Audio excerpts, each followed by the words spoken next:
This video is brought to you by patreon.com/worsttake. Get access to exclusive live streams and Discord servers, on-screen shoutouts, and early access to some videos when you join now. Help make sure that we can continue to make content like this by supporting the Patreon. Links are in the description down below.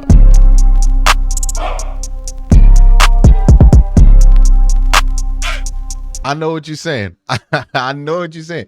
You took one look at the title of the video, or maybe the thumbnail, whichever one gave it away, and you're thinking, ain't no way.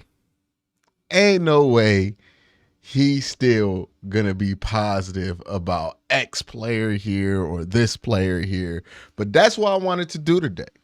So easy is it in sports talk, and I do find it lazy to just be ruthlessly negative on something, right? Like, it's real easy to jump on the hate train of whoever it is, whoever dropped the pass, that you don't like, whoever missed the sack, whoever's underperforming. It is real easy to jump on that train because that train goes unchecked when it's rolling, right? When everybody don't like a player, you can say anything you want about that dude and it doesn't go checked, right? Like, nobody's gonna try to argue against you because all the energy is going downhill on that dude, and it don't matter if it's true or not.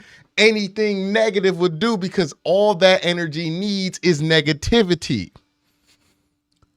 What's hard to do is to stand in that stream of negativity in the opposite direction and make a case for something else. Because every single point in that argument will be torn apart and picked apart and scrutinized because it's not what everybody wants to do. But it's something that we need to do, right? If we just flow down with negativity and negativity for negativity's sake, we just going to be giving up on everybody who walks through the door in Cleveland. And that kind of philosophy has resulted and helped us be a hapless franchise over the years. So yes, I'm going to make the case for why you shouldn't give up on Perrion Winfrey still. I'm going to make the case for why we shouldn't give up on Alex Wright.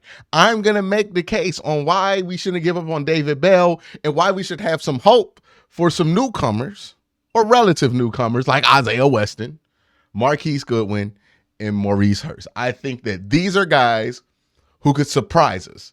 Guys that we either have absolutely no opinion on or either forgot was on the team still, or people that we have had such a negative opinion about, even on this show, that anything positive that they do will catch us by surprise during the season.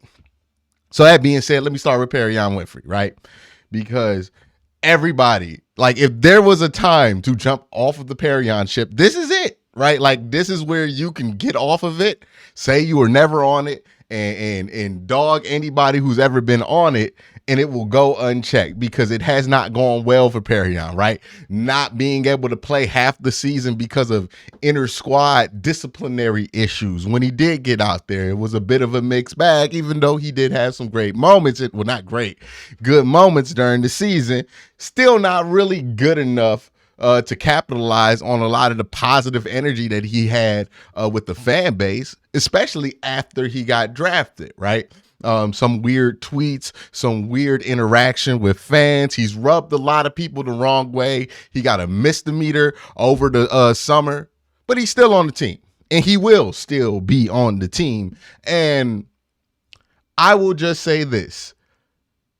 It is easy now to forget why it is that the Browns took a chance on Perrion Winfrey, but remember that they did take a chance on Perrion Winfrey. And they didn't take a chance on Perrion Winfrey because of anything about how he handles himself off the field. They took a chance on him because they believed in Perrion Winfrey, the football player. And that still has a chance to work. We're still talking about a player who has tremendous potential, has flashed tremendous amounts of potential when he's been out there, and is going to be put in a much more helpful situation on the football field this season in a position group that is still very thin. Yes, you signed Dalvin Tomlinson, but that's about it when it comes to concrete, definite moves. And when you look at a guy like Perrion Winfrey, who's a bit troubled, what's the one thing that you usually want to do like him to have? A veteran in the room. And the issue with defensive tackle, and why I think, or at least part of why I think they haven't been able to develop players sufficiently, has been that defensive tackle room has not had guidance in multiple ways, right? They don't have guidance, or they didn't have guidance with the last coaching staff because the position wasn't emphasized. It wasn't very important to this scheme, and it was kind of forgotten about. So from a coaching standpoint, there wasn't a lot of care done with that position. Then we could talk about from a locker room standpoint, there was really no veteran in the room for him to consult to. Like Perrion Winfrey got drafted to this room, and who was the most senior player on the team? Taven Bryant. There was nobody on this team that was in his group that knew exactly what him and his body was going through that helped him become a professional, or could help him become a professional in this league. You just did not have anybody with the adequate experience. So Perrion Winfrey got thrown in there, and who knows if he had issues at Oklahoma disciplinary wise, or if he had some off the field issues. I don't know any of that. You don't know any of that. We're all kind of just guessing at rumors that are unconfirmed at this point. So maybe he came in with some issues. You throw him into a room with no guidance and he still has issues. I don't know why anybody is surprised. None of my belief in Perrion Winfrey has anything to do with what happened last year. It still has everything to do with the player that I saw he could become over Senior Bowl weekend in his tape at Oklahoma. And now he's going to be in a situation where he has a veteran coaching staff. He has Jim Schwartz there. Jim Schwartz is going to bring in some people to head that room. Jim Schwartz cares about that room. He's going to be much more involved. There's going to be more of a plan in there for defensive interior players. And also he has a guy like Dalvin Tomlinson in there who not only is a vet, but a dude that you want to get to his level, right? You want to get the money that Dalvin Tomlinson got this summer if you're Perrion Winfrey, and he's talented enough to do so. It's real easy to give up on people when they're not acting well. It's real hard to try to get people who aren't acting well to act better and still believe in those who don't give you much reason to believe in. I think that Perrion Winfrey was not helped by the situation he was thrown into his rookie year. I don't think the Browns did enough to make sure that he could become the player and the person that he needs to be for him to be his most successful self. This year, I believe he's going to be in a much better situation. I'm excited to see what he looks like when camp comes around. And I think he will be a much better player next year because of it. So I am not ready to give up on Perrion Winfrey. For very similar reasons, Alex Wright. Look, I don't love Alex Wright as a straight up edge player. I think athletically he leaves a lot to be desired, but I do think there is something there with him as a player that can be redeemed and very useful for this team. He's not the strongest guy, but he has good strength. He has good quickness. I think there is something there for him. He's long. He has the ability to be strong.